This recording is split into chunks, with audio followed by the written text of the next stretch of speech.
Hi, I'm Wes Allen with DM Tales, and as the year draws to a close, I am looking forward to 2025 and to all the cool games I would like to play, either as a player or as a GM. This hobby is deep, and I love to explore it. Let's roll it.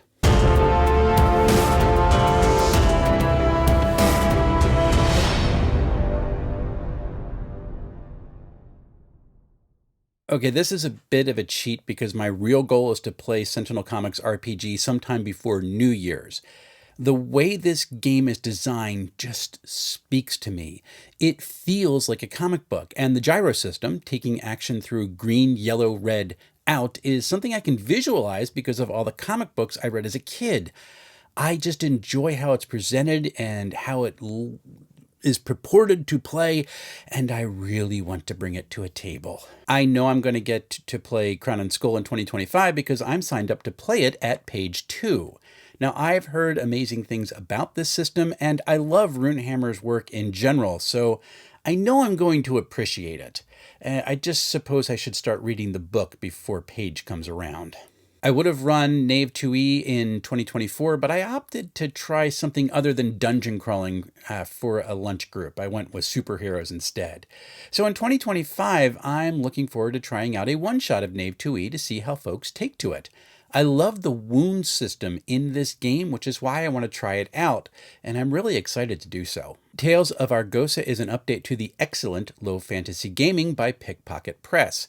I am awaiting the release of the physical book to dive in fully, but having looked at the PDF a little bit, I can tell you the game is beautiful. Pickpocket Press also has an interesting take on saving throws. It opts for a diminishing luck mechanic instead of static numbers, and luck only replenishes in between adventures, so the further a party pushes into the quest, the greater the growing sense of dread becomes.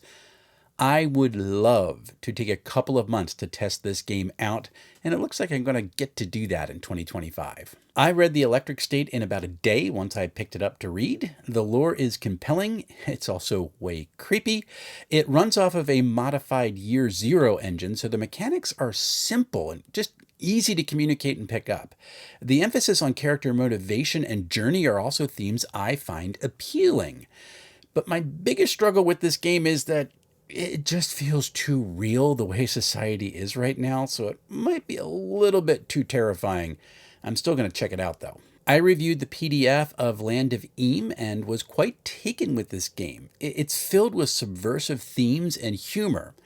Post-apocalyptic Muppets helping folks build anew in the ashes of a late-stage capitalist hellscape is appealing on its own, but then you have the core mechanic, which is, at its core, the NPC reaction roll from old school D&D. It just uses a D12 instead of a 2D6, so it's way less predictable.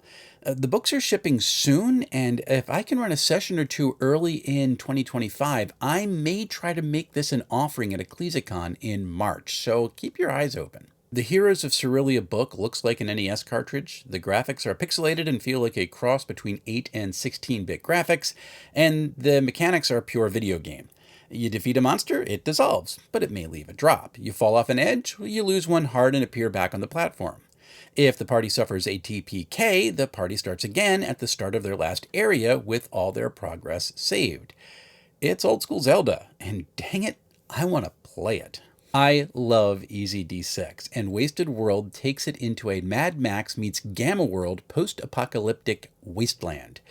Their special powers, wild technology, souped-up wasteland vehicles, and a resources concept to handle things like food, fuel, and ammunition, which is a perfect fit for this felt RPG system. When I hit a week where a number of my regulars can't show, I may just pull this off the shelf and go. And this also has me now wondering what a post-apocalyptic Hallmark adventure would look like. The origin is a Cypher System setting which mixes the Heroes TV show with the X-Files and Warehouse 13. Yep, that's a thing. Characters aren't as powerful as they are in straight superhero adventures which use the Cypher System, but the intrigue makes the game feel fascinating. I've been wanting to run the introductory adventure as an actual play live stream since I read the book, And I think I'm going to find a way to do that in 2025. Barbarians of the Ruined Earth has been on my shelf for a long while, and I have been waiting for the right time to pull it down and go adventuring. The setup is, at its core, the old Thundar the Barbarian cartoon from the 80s, so it's got a huge nostalgia draw for me. But it's also got a nice roll under system with fast gameplay, wonky creatures, and an unrecognizable world set thousands of years after the Earth was ruined. I think 2025 is going to be the year I finally get to run it. So there you have it, the games which, as of this moment at least, I am most looking forward to playing in 2025.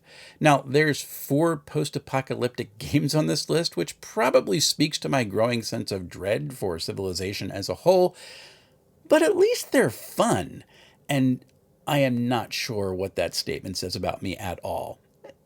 What games are you looking forward to trying out in the coming year? Why don't you leave a comment below and let us all know.